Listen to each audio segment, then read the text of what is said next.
Señor que nos da la oportunidad de estar en su casa. Vamos a nuestras Biblias, a Efesios capítulo 6, versículo 4. Leemos para honra y gloria de nuestro Señor. Siguen con su vista.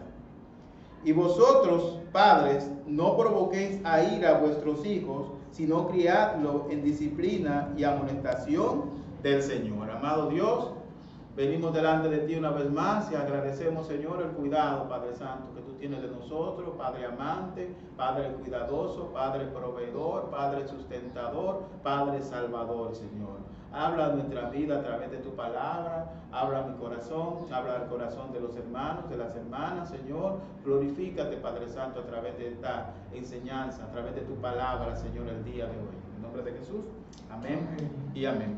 Bien, el tema que nosotros vamos a ver con motivo de la celebración del Día de las Madres es criando hijos para la gloria de Dios, ¿verdad?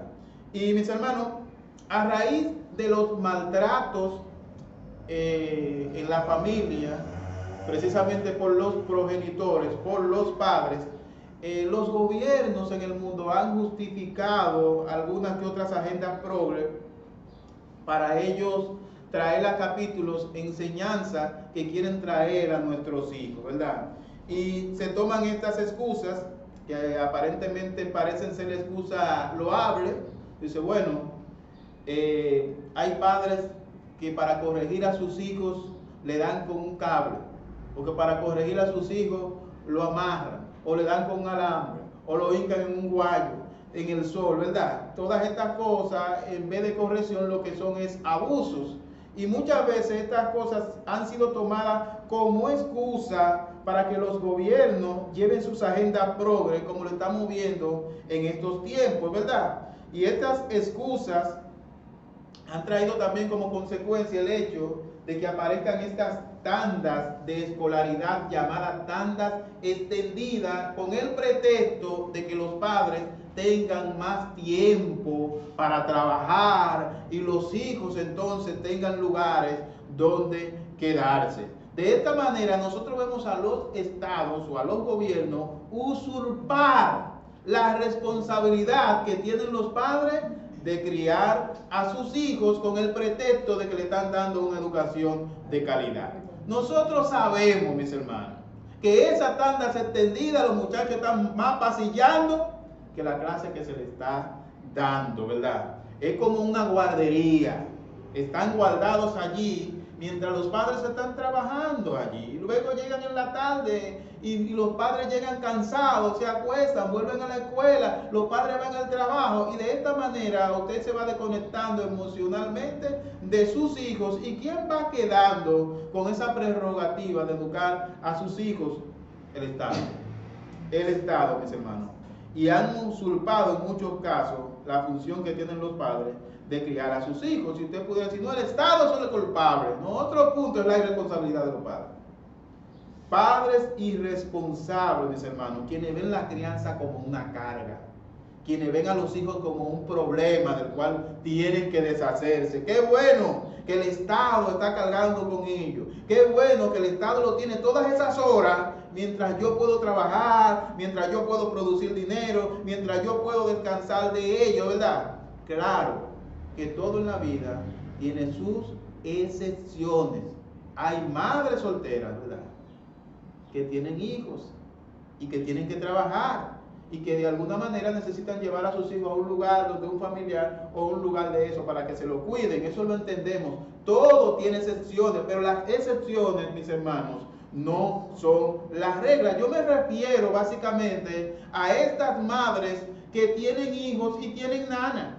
Y usted puede ver estas madres en el parque luciendo sus ropas de hacer ejercicio, mientras hay una muchacha que está vestida de uniforme cuidándole a los niños. El muchacho se cae, la madre ni se inmuta. El muchacho se parte la boca, la madre ni se inmuta. Porque quien está cuidando de su muchacho es la muchacha del servicio. ¿Saben qué? Mientras ellas modelan esos trajes de ejercicio, la confianza que se crea entre esas muchachas y en esos muchachos no es la confianza que tienen esos hijos para con sus padres, quienes son los responsables de influir en sus hijos. Hay muchachos que lloran cuando esa nana tienen que despedirse de ellos, porque encuentran en esa nana, ¿verdad?, lo que no encuentran en sus padres, porque ellos no crean ni hacen el tiempo para dedicarle tiempo a sus hijos, porque están trabajando, porque están modelando los trajes, mientras los hijos están a veces en tandas escondidas de escolaridad, los padres están trabajando, los amigos los están adoctrinando, el gobierno los está adoctrinando, las redes sociales los están adoctrinando, mis hermanos. ¿Quiénes están educando a nuestros hijos? ¿Y eso es criar hijos para la gloria de Dios? De ninguna manera, como diría Pablo. Es criar hijos para la gloria del mundo, mis hermanos. Y hace unos años, las iglesias y otros sectores se pusieron de pie en contra de una llamada ley departamental, ¿se acuerdan? La llamada ley departamental, la cual funciona en algunos países y la cual plantea enseñanzas que están relacionadas con la archifamosa ideología de género en las escuelas, ¿verdad? Y en este punto hay países donde se les enseña a los niños que el género femenino o masculino es cultural y que no hay diferencia entre el femenino y el masculino, que esas diferencias son un asunto de cultura y que no son un asunto de biología, y aunque esto parezca un disparate, eso se está enseñando en muchas escuelas y se ha intentado por todos los medios enseñarla aquí. En muchas escuelas, en muchos países, se está enseñando ideología de género, se está enseñando homosexualidad, se están llevando a los niños a un punto a donde a cierta edad, a donde ellos puedan decidir lo que ellos quieran ser. Pero ¿desde dónde está partiendo esta enseñanza y este adoctrinamiento? Desde el Estado, desde el gobierno, desde esas tandas extendidas, desde en quienes usted ha puesto la responsabilidad que usted como padre, que usted como madre tiene de criar a sus hijos, la hemos puesto muchas veces en los gobiernos, ¿verdad? Y ellos están empeñados en enseñarles sexualidad. Que no se les está enseñando sexualidad, que tenemos que enseñarles sexualidad a los hijos, ¿verdad? Pero una sexualidad distorsionada, una sexualidad que no glorifica a Dios, una sexualidad que no está en la Biblia y que ni siquiera es lógica. Porque decirle a un niño que no hay diferencia entre un varón y una hembra es sencillamente una locura y una estupidez. Porque nosotros podemos ver con una simple observación que el hombre y la mujer son diferentes. O sea, le estamos enseñando a los niños, lamentablemente, a ser inútiles, a ser estúpidos, a ser idiotas, lamentablemente, ¿verdad? Con este tipo de enseñanza. Los padres tenemos el deber y la responsabilidad de criar a nuestros hijos para la gloria de Dios. Y Dios nos va a pedir cuenta por la crianza que tú y yo le demos a nuestros hijos, porque Él fue quien nos dio el privilegio, como decíamos ahorita, a las madres de ser madres y a los padres de ser padres. Dios va a pedir cuenta por la crianza de nuestros hijos. El tema de hoy, criando hijos para la gloria de Dios, y estaremos compartiendo dos puntos. En primer lugar, vamos a ver la crianza que agrada a Dios, y en segundo lugar, la disciplina bíblica. Nuestro primer punto, la crianza que agrada a Dios, lo vemos en la parte A del versículo 4 del capítulo 6 de Efesios. Y vosotros, padres, no provoquéis a ira a vuestros hijos. Les repito, y vosotros, padres, se está hablando de los padres. Y vosotros, padres, en plural, ¿verdad? Y vosotros, padres, no provoquéis a ira a vuestros hijos. Y cuando el apóstol da este mandato, es obvio que él lo está haciendo a creyentes. Es obvio que se lo está diciendo a cristianos. Pero también es verdad que en el contexto inmediato de esta enseñanza, mis hermanos, era una novedad. Esta enseñanza era una fantasía. En el contexto en el que Pablo lo está enseñando en un contexto donde los romanos tenían a su favor una ley llamada patria potestad. En esa ley, un padre tenía el derecho de hacer lo que quisiera con su hijo, con sus hijos. Podía venderlo como esclavo, podía hasta matarlo sin tener que rendir cuenta. Pero noten qué interesante. ¿De dónde viene esa ley? Noten que es el Estado quien está dando esta directriz, cómo los padres debían criar a sus hijos en el contexto romano. Ahora, no es precisamente lo que está tratando de hacer el gobierno ahora, de darnos directrices ellos de cómo nosotros tenemos que criar a nuestros hijos. Es exactamente lo mismo que se quiere hacer y se está haciendo en muchos países en la actualidad. El Estado quiere inmiscuirse en la crianza de los hijos, y es claro que este tipo de crianza, ¿verdad?, no da como resultado una buena relación entre padres y hijos. ¿Qué resultado da? Una mala relación. Obviamente, mis hermanos, en una cultura como la romana, donde los hijos podían ser tratados como esclavos, podían ser tratados de cualquier manera, incluyendo la mujer, la esposa, pero esto es harina de otro costal, ¿verdad?, que trataremos en otro momento. ¿Qué iba a ocasionar en el corazón de un hijo maltratado por sus padres? Resentimiento, odio, ira. Y si podían matarlo, pues lo mataban también, ¿verdad? Entonces esto está dando como resultado, está apuntando directamente a la familia. Está apuntando directamente a aquello que el Señor creó y que el Señor protege. Nosotros vemos a Adán y Eva allí en Génesis, en el Edén, formando una familia. Luego lo vemos tener hijos. Luego lo vemos que fueron llamados también a procrearse y a sojuzgar, a llenar la tierra con hijos. Pero ¿qué dice el mundo? No. Vamos a disminuir, ¿verdad?, las relaciones y los hijos. Si usted busca en internet y usted dice silueta de familia, en la silueta de la familia le va a aparecer el padre, la madre, y le va a aparecer un niño y una niña. De esta manera, el sistema te está diciendo, no se pueden tener más de un niño. Y si una persona tiene 4 hijos y pasa por ahí, ya muchos de nosotros tenemos el cerebro ya lavado por el sistema y vemos esto como un escándalo. 4 muchachos, pero ¿cuándo va a parar? ¿Cuándo va tal cosa? Pero si esa familia tiene un padre que es quien sostiene esa familia, tiene una mujer que es quien cría a esos hijos, ¿qué usted tiene que meterse en eso? ¿Qué tiene el Estado que inmiscuirse en esas cosas? Esos padres son los responsables de la crianza de sus hijos, mis hermanos. Y el término padre en singular hace referencia al varón, ¿verdad?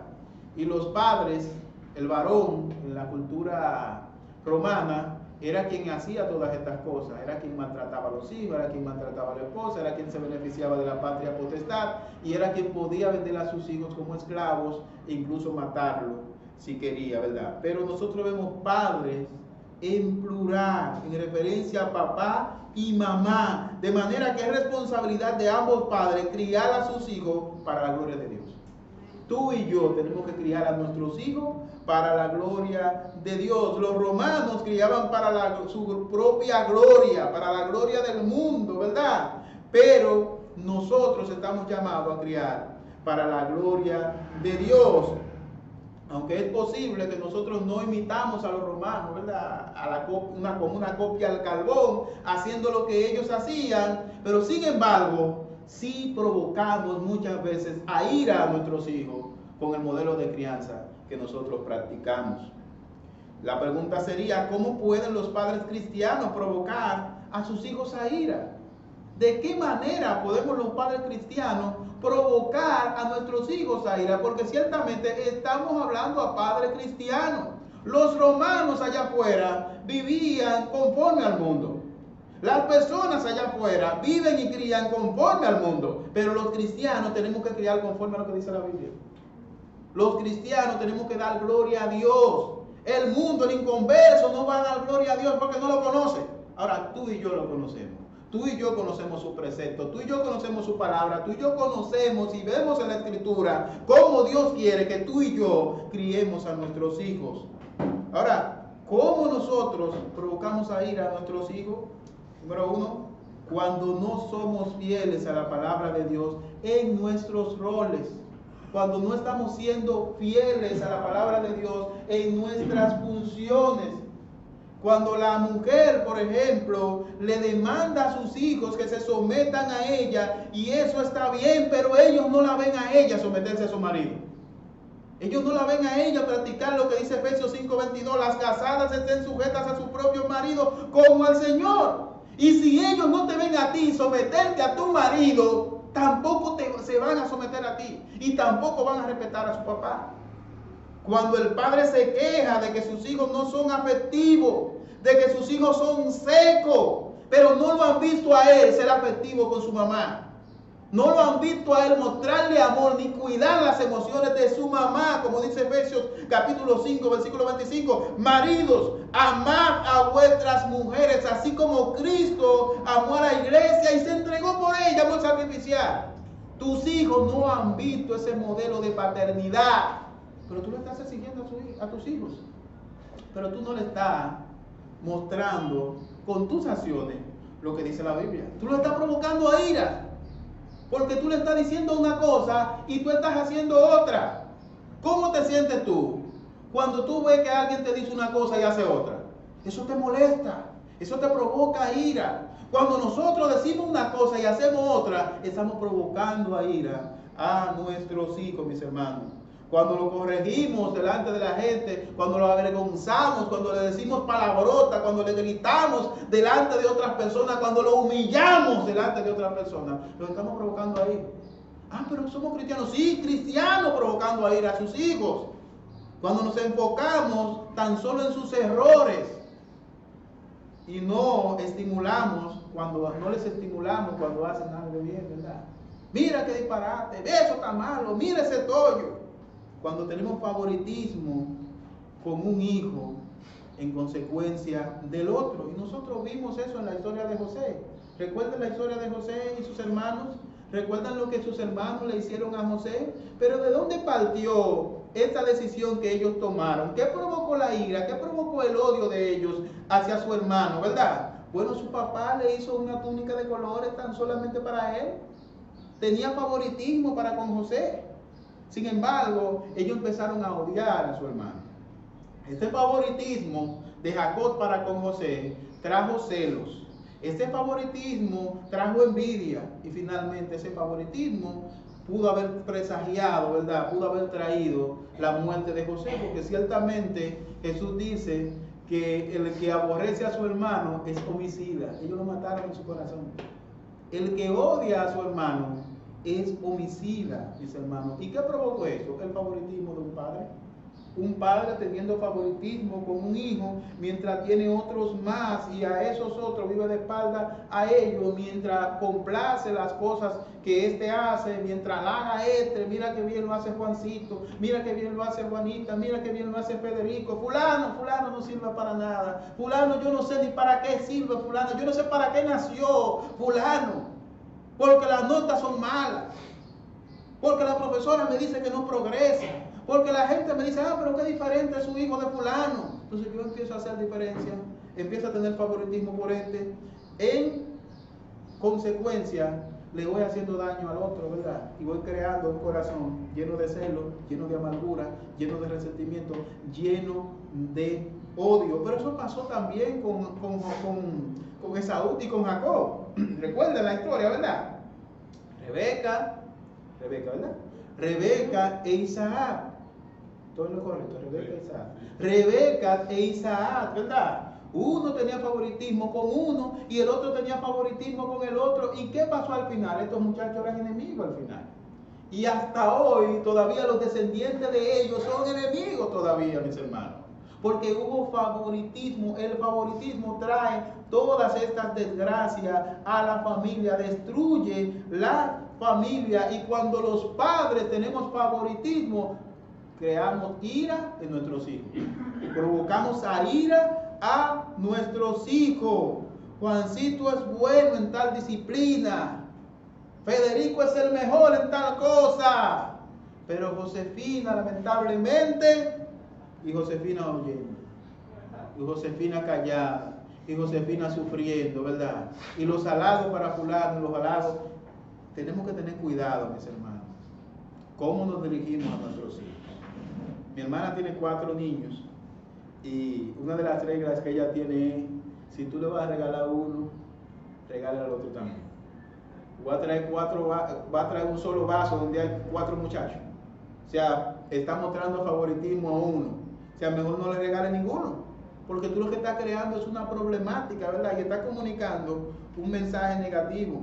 Cuando sobreprotegemos a nuestros hijos, mis hermanos, también lo provocamos a ira. Yo recuerdo una dama conocida de nuestra familia allá, que a través de dádiva, detrás de los partidos, detrás de los políticos, hizo a ese muchacho ingeniero. Pero ¿qué pasa? Que el muchacho se gradúa de ingeniero y quien va a buscarle trabajo a ella misma, buscándole trabajo a él mientras él dormía. Hasta el sol de hoy, ese muchacho lo botan de todo trabajo. ¿Por qué? Porque él no tiene la capacidad de lidiar con gente, porque es egocéntrico, porque es inseguro. Entonces nosotros, mis hermanos, cuando sobreprotegemos a nuestros hijos, también lo provocamos a ira. Cuando malcriamos a nuestros hijos, cosechamos hombres y mujeres inseguros y egocéntricos, lamentablemente. Quienes productos a veces de la presión de los padres, porque hay otros puntos que se dan.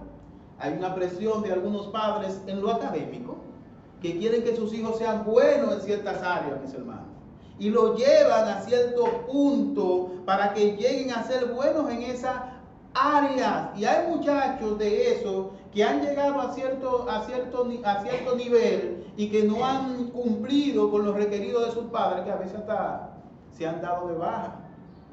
Y cuando digo dado de baja me refiero a que se han quitado la vida, ¿verdad? Entonces, mis hermanos, y muchas veces estos muchachos tienen un gran índice académico, pero no pueden defenderse en las cosas más elementales y más básicas de la vida. Cuando se casan, no saben cómo llevar un matrimonio. Cuando tienen hijos, no saben cómo criarlos. Cuando son jefes en una empresa, no saben cómo tratar a los empleados. Cuando están por debajo de alguien, no saben la manera de cómo ellos sobrellevarse con su jefe inmediato. ¿Por qué? Porque no recibieron ese apoyo en casa. Las universidades y las escuelas aportan en cuanto a lo académico, pero la crianza de los hijos es en el hogar, es en la casa, mis hermanos. Yo a veces escucho a las personas decir: fulano, mira que este hombre es más ogro, y eso que fulano es tal profesión y tal otro. Señores, en las universidades no se le dan principios de ese tipo a las personas. En las universidades se le enseña en cuanto a lo académico. En su casa es donde usted le da principios a sus hijos y donde usted le modela principios a sus hijos. Y esos principios van a gobernar la vida de esa persona. Lo que usted da y lo que usted no da también. Para bien o para mal, tenemos una responsabilidad como padres, mis hermanos, y es la de criar a nuestros hijos para la gloria de Dios. Y dice Colosenses capítulo 3, versículo 21: padres, no exasperéis a vuestros hijos para que no se desalienten. ¿Qué pasa con los muchachos? Se desalientan, se desaniman. Algunos llegan a algo, otros no llegan a nada, porque no tienen un padre o una madre que los anime. Y Dios ha puesto a los padres la responsabilidad de guiar a sus hijos, pero esta guía tiene que ser a través de la palabra de Dios. Es a través de la palabra de Dios. Y cuando provocamos a ir a nuestros hijos, criamos hijos rebeldes, que no solo son rebeldes a nosotros como padres, sino que son rebeldes para con nuestra fe y con nuestro cristianismo, porque en nuestro accionar no le estamos mostrando a Cristo. No le estamos dando realmente el cuadro completo, el cuadro real del Evangelio con nuestras acciones. Hay malos ejemplos, mis hermanos, incluso de pastores. Hay hijos que están en la escena pública, cantantes famosos y gente por doquier, ¿verdad?, que dicen: yo soy hijo de un pastor, o mi familia eran creyentes. Sin embargo, la vida que se vivía en la casa, la familia pastoral, no era la vida que se vivía afuera. En consecuencia, cuando no se vive cierta vida en el hogar, a veces queremos aparentar. Y cuando queremos aparentar, lo que hacemos es que humillamos y maltratamos a nuestros hijos, porque exigimos de ellos lo que nosotros no les hemos dado. Provocamos a ir a nuestros hijos. Tú tienes que comportarte de esa manera. Tú le estás modelando eso. Él está viendo eso en ti. No lo está viendo. Tú tienes que saludar, fulanito, cuando tú llegas, pero tú no saludas tampoco. ¿Qué tú le estás pidiendo eso? Está provocando a ira a tu hijo, está provocando a ira a tus hijos, lamentablemente, procurando aparentar a veces hogares estables. Yo a veces relajo con mi esposa y yo le digo a ella que hay dos cosas que pueden delatar una familia: un niño y una persona mayor. El niño es sincero y la persona mayor también. Tú puedes querer aparentar lo que tú quieras. El niño va a terminar mostrando quién tú eres. La persona mayor va a terminar mostrando quién tú eres.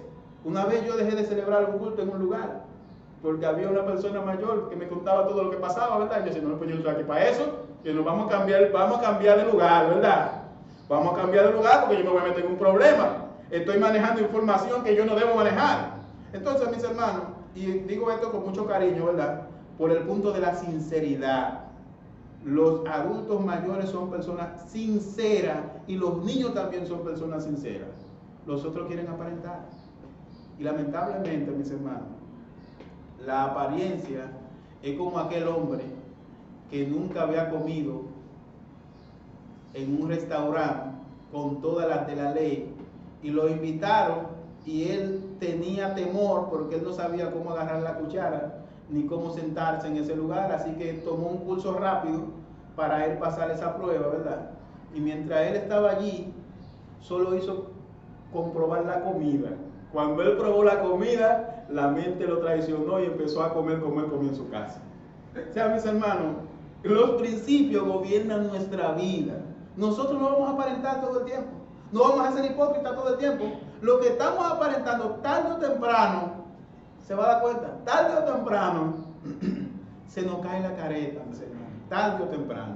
Entonces los padres, mis hermanos, afectan a sus hijos con su influencia, estén presentes o no estén presentes. Hace ya algunos años, yo era más joven, no estaba casado, pero estaba dando una enseñanza a los jóvenes acerca de obedecer a vuestros padres. Y uno de los postulados era que nosotros estamos llamados a obedecer a vuestros padres, aún ellos no hayan cumplido con su rol, aún ellos no hayan cumplido con su responsabilidad. Y yo estaba muy emocionado dando esta enseñanza. Y un tiempo muy corto, relativamente corto, un joven se me acercó y me dijo el impacto de esa enseñanza. ¿Por qué? Porque él era hijo de un padre que él no había conocido. Y me dijo, mira, a veces yo salgo a la calle queriendo encontrármelo para fajarme con él y para darle. Molesto, mis hermanos.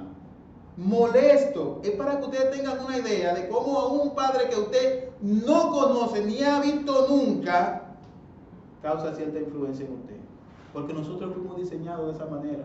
Porque Dios puso en los padres esa capacidad y ese privilegio para poder guiar a sus hijos. No lo puso en el gobierno, no lo puso en la nana, no lo puso en el sobrino, en el tío, no, lo puso en los padres, mis hermanos. Y otra vez, hay excepciones. El padre muere o la madre muere, pero ciertamente los padres están llamados a cumplir con su responsabilidad. Y eso que ese muchacho estaba manifestando, años después yo me di cuenta que en el mundo de la terapia, la psicología, todo esto es llamado la herida del padre. Y esto se refiere a personas que han tenido padres que no han estado con ellos o que han estado con ellos pero que no han cumplido con su rol. Y hay personas que llegan hasta adultos con esa sensación de que le falta algo por no tener una buena relación con su padre, específicamente con el varón, ¿verdad? Con su padre, porque no tuvieron un padre cercano. Y muchos de estos muchachos caen en vicio, muchos de estos muchachos tienen problemas con el alcohol, tienen problemas con las drogas, tienen problemas con la promiscuidad, las hembras, porque las hembras van buscando seguridad antes que amar a una persona. Van buscando hombres para sentirse segura y para sentirse cuidada, y en ese ejercicio caen en la mano de cualquier elemento, mis hermanos. Y los hombres que tienen esa herida del padre, lamentablemente terminan siendo hombres irresponsables, terminan siendo hombres que hacen lo mismo, que no crían a sus hijos con responsabilidad, que no crían a sus hijos para la gloria de Dios. Otro dato interesante acerca de la herida del padre es que la mayoría de los ateos famosos, ateos, aquellos que dicen que no creen en Dios, fueron hombres que no tuvieron una buena relación con su padre. En consecuencia, ellos no creen que Dios no existe. No, ellos están airados con Dios como padre. Por eso es que cuando se cuestiona a un ateo en cuanto a Dios, ellos reaccionan con odio. ¿Y cómo tú puedes odiar algo que no existe? Ellos reaccionan con odio. Es un asesino, es tal cosa, y empiezan, y se crea esta efervescencia, esta situación en la vida de estas personas. Y la raíz de ese problema es un padre ausente, que la ciencia llama esto herida del padre. Y dice las estadísticas que 9 de cada 10 personas en Estados Unidos ha padecido esta situación con la herida del padre. No estoy hablando de padres que no estuvieron ahí, de padres que estando ahí no han cumplido con su rol. Probablemente cada uno de nosotros tiene que revisarse. ¿Estoy yo cumpliendo con mi rol, como dice la Biblia? ¿Estoy yo afectando a mis hijos, a mis hijas, con lo que Dios ha hecho en mi vida, verdad? Mi testimonio de cristiano, ¿qué está haciendo en la vida de mis hijos? ¿Están viendo mis hijos que yo soy cristiano? Y otras preguntas, ¿verdad? Entonces, mis hermanos, estamos llamados a criar al hijo para la gloria de Dios. En segundo lugar, una disciplina bíblica. Una disciplina bíblica. Ciertamente, la Biblia nos dice en la parte B de Efesios capítulo 6, versículo 4, no lo críen para la gloria del mundo, ¿verdad? Sino críadlo en disciplina y amonestación del Señor. Y a menudo la gente interpreta la palabra disciplina como ¿qué? Como falta de amor. La disciplina es falta de amor. Pero vemos en las Escrituras que la disciplina no implica falta de amor. Ahora, la falta de disciplina sí implica falta de amor. Porque nosotros vemos en las Escrituras, por ejemplo en Proverbios capítulo 13, versículo 24, el que detiene el castigo a su hijo, lo aborrece. ¿Sabe lo que significa la palabra aborrecer? Lo odia. El que detiene el castigo a su hijo, lo aborrece. Mas el que lo ama, desde temprano lo corrige. Y esa palabra disciplina, del griego paideia, que se deriva de la palabra pais, es niño, y se refiere a una instrucción, ¿verdad? Sistemática, a una enseñanza sistemática a nuestros hijos, ¿verdad? O sea, cuando nosotros estamos disciplinando, no se trata de que hoy yo le di una pela a mi hijo y de que en 10 años le doy otra, sino que hay un proceso en el que involucra enseñanza y, si es necesario, la vara. Involucra el modelaje, ¿verdad?, de la palabra de Dios. Involucra que yo tengo que modelarle a ese muchacho lo que yo quiero ver en él. Porque la primera persona que él está viendo, la primera persona que ven a los hijos, que ven los hijos como autoridad, es a los padres. Si los hijos no se someten a la autoridad de los padres, van a tener problemas para someterse a las otras autoridades. Usted lo va a ver a menudo fajándose con un amén sin tener razón. Lo va a ver a menudo queriendo brincarle a un policía, aunque esté armado, o sea, le 2 o 3 malas palabras. ¿Por qué? Porque no se sometió no aprendió a respetar las autoridades. No respetó las autoridades de su padre, y su padre no disciplinó, sus padres, su madre no disciplinaron, mis hermanos. No dieron una instrucción bíblica, no modelaron esa instrucción, ni mucho menos usaron la vara. Dice Proverbios capítulo 22, versículo 6. Instruye al niño en su camino, y aun cuando fuere viejo, no se apartará de él. ¿Qué es la instrucción, verdad? Es la enseñanza. Esta enseñanza se basa en principios. Esos principios tienen que estar fundamentados en la Biblia, y estos principios son los que van a guiar la vida de ese muchacho o de esa muchacha. Por eso dice, aun cuando fuere viejo, no se apartará de él. Hay cosas que usted no se atreve ni a hacerlas. ¿Por qué? Porque a usted lo instruyeron en eso, y su subconsciente lo frena y le dice, no, tú no puedes hacer eso, espérate. Al momento cierra los ojos y te encuentras con un consejo de papá y mamá. No, tú estás loco. Eso es mala palabra aquí. Yo me acuerdo que allá en mi casa no se le podía decir ladrón a nadie. Si mi hermano me cogió un juguete y yo le cogía, le decía ladrón, eso era una pela de sílabas que me daba. Usted ha comido algo robado acá, usted ha comido algo robado acá, pero lentamente, ¿verdad? Entonces yo crecí con eso. Al punto, mis hermanos, de que yo considero que la palabra ladrón es una gran ofensa. Yo no se la digo a nadie. Y cuando a mí me la dicen, me es pesado. ¿Por qué? Porque ese es un principio que mi padre puso en mí. Tú has comido algo robado, o sea, tú me has visto a mí robando, porque si tú dices que eres ladrón, tú me estás diciendo ladrón a mí. ¿Te entiendes? Esa era la ¿cómo se dice? La relación que digo yo que él hacía, ¿verdad? Él es ladrón, porque yo le enseñé a robar. ¡Pam! Una pela. Entonces, mis hermanos, los principios van a gobernar nuestra vida. Instruye al niño en su camino y aun cuando fuere viejo, no se apartará de él. La disciplina hace referencia a la enseñanza general de los hijos, la cual incluye la vara si es necesario, ¿verdad? Hay una señora llamada Susana Wesley. Susana Wesley es la madre de Juan Wesley, ¿verdad? Juan, ese era Munay, ese era otro. Pero Juan Wesley era uno de esos hombres que están en la historia de la Reforma y de la Iglesia. Ella tuvo dos hijos famosos, Juan Wesley y John Wesley, ¿verdad? Es el mismo. Juan Wesley y no recuerdo el nombre del Carlos Wesley. Juan Wesley y Carlos Wesley. Pero ella no solo tuvo a ellos dos, ella tuvo 17 muchachos, 17 hijos. El padre de esos muchachos era pastor. Y Susana Wesley, con esa experiencia, ¿verdad?, que la caracterizaba, dijo lo siguiente: el padre que se esfuerza en someter la voluntad egoísta de su hijo, labora al lado de Dios en la renovación y salvación de un alma. El padre que le trata con indulgencia hace el trabajo del diablo. Convierte la religión en algo impracticable y la salvación en algo inalcanzable, haciendo todo lo que puede hacer para condenar a su hijo en alma y cuerpo para siempre. Eso es tomado del diario del Juan Wesley. ¿Qué es lo que ella está diciendo? Lo mismo.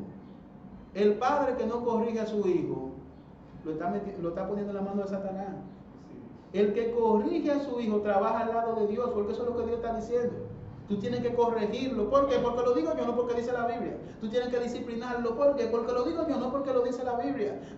Dale con vara que no se van a morir. Porque lo digo yo, no porque lo dice la Biblia, mis hermanos. Y las escrituras es clara en cuanto al uso de la vara. Proverbios 23:13. No rehúse corregir al muchacho, porque si lo castiga con vara, no morirá. Proverbios 22:15. La necedad está ligada en el corazón del muchacho, mas la vara de la corrección lo alejará de él. ¿Verdad? Entonces, en Proverbios, capítulo 19, verso 18, dice: castiga a tu hijo en tanto que hay esperanza, mas no se apresure tu alma para destruirlo. O sea, ¿cuándo lo voy a castigar? ¿Cuando tenga 18? ¿Cuándo lo voy a castigar? ¿Cuando tenga 25? Castígalo mientras hay esperanza, mientras está pequeño. Los principios se van a meter allí. Después de grande, ¿quién le echó la culpa? A Dios. Es Dios el culpable, pero Dios me ha dado la responsabilidad a mí. Ahora yo le voy a tirar la bola a él. No. Los padres somos los responsables de instruir, de corregir a nuestros hijos y de esta manera criarlos para la gloria de Dios. Y el hecho de que la disciplina no es algo que ellos lo van a recibir como que tú le estás dando un galardón, como que tú le estás dando un premio. Ellos se van a quejar, claro que sí. Y si no se quejan, probablemente hay un problema. A lo mejor tú vas a tener que chequearlo. Dice Hebreos capítulo 12, versículo 11. Es verdad que ninguna disciplina al presente parece ser causa de gozo. No se va a sentir gozoso porque lo estén disciplinando o le estén dando una pela, se va a reír. O sea, un muchacho que tiene problemas, ¿verdad? Entonces, sino de tristeza, ¿verdad? La disciplina causa tristeza, me están corrigiendo, me están llamando la atención, me están señalando mi pecado, pero después da fruto apacible de justicia a los que en ella han sido ejercitados. ¿Es difícil castigar a tu hijo? Sí, es difícil. ¿Es difícil castigar a mi hijo? Sí, es difícil castigar a mi hijo. Pero después yo voy a ver los frutos de esa corrección. Después yo voy a ver un muchacho crecido, guiado por los principios, una muchacha guiada por los principios del Señor. Y yo me voy a regocijar y voy a dar gloria a Dios. Y el mundo va a ver ese muchacho o esa muchacha y van a dar gloria a Dios. es cristiano, es hijo de una familia cristiana. Ahí Dios está glorificando en esa crianza, mis hermanos. Otra cosa es la disciplina y la amonestación del Señor, ¿verdad? Esa disciplina y esa amonestación no es en tu conocimiento, no es en tu criterio, es en el Señor. Dice la parte C del versículo 4, y amonestación del Señor. Esta palabra amonestación viene del griego noutesea, ¿verdad? Amonestación, y significa literalmente colocar en la mente. O sea, cuando tú amonestas a ese muchacho, tú estás sacando lo que hay en su mente y estás colocando eso bueno. Mira, eso es lo que tú tienes que hacer. Tú lo estás instruyendo. Por ahí es que tú te tienes que ir. Esa es la dirección que tú tienes que tomar, ¿verdad? Y entonces termina el versículo diciendo, en el Señor. O sea, ¿dónde son esos principios que tú vas a aplicar a la mente y al corazón de tu hijo? En el Señor. Debe ser guiado por la palabra de Dios. La clave de la disciplina y la amonestación es que esa disciplina y esa amonestación sean en el Señor. Todo debe depender, debe proveer del Padre. Todo lo que tú hagas con tus hijos e hijas, ¿verdad? Tiene que proveer del Padre y de su palabra. De esta manera nosotros vamos a criar hijos para la gloria de Dios. Y es verdad que la disciplina no va a salvar a nuestros hijos desde el punto de vista espiritual, pero lo va a preservar del mal. Y aunque al principio le cause tristeza, aunque al principio le cause congoja, aunque al principio probablemente te echen un chip y tú tengas que hincarlo otra vez, ¿verdad? Luego en el futuro tú te vas a gozar. En el futuro tú vas a dar gloria a Dios. Gracias, Señor, que he criado a mis hijos para la gloria de Dios. En cambio, cuando vean su vida, cuando vean en su vida el resultado de la falta de disciplina, se van a ir contra ti. Yo soy así porque mi mamá, porque mi papá no me dejaba salir, porque no me dejaban hacer esto, porque no me daban confianza para esto, porque no me afirmaban, porque me decían que yo no servía para nada, porque no hacían esto por mí. ¿A quién le van a echar la culpa? Están airados contigo. Ahora, al final, luego de la disciplina, ellos van a reconocer lo que tú hiciste por ellos. Eso es lo que pasa. Mira como yo dije de mi papá, ¿verdad? ¿Cómo yo se lo dije? Guapo, airado, no. Aquí no se le dice ladrón a nadie, aquí no se come robado, ¿verdad? Entonces, al final, esos hijos que tú has disciplinado te lo van a agradecer. Yo me acuerdo que cuando mi esposa era maestra, mi esposa siempre fue bien rígida con los estudiantes, y había algunas maestras que hasta jugaban pelota con los muchachos, eran las maestras más populares. Al final de la jornada, las maestras a las que ellos les reconocían su trabajo, era esa maestra que era como mi esposa, que le llamaban la atención. Al final de la jornada, los maestros malos y de lo que ellos no querían saber, era de aquellos que cogían la hora de clase para jugar pelota o para hacer cuentos. En principio se lo celebraban, pero al final, cuando maduraron, se dieron cuenta que eso era unos irresponsables.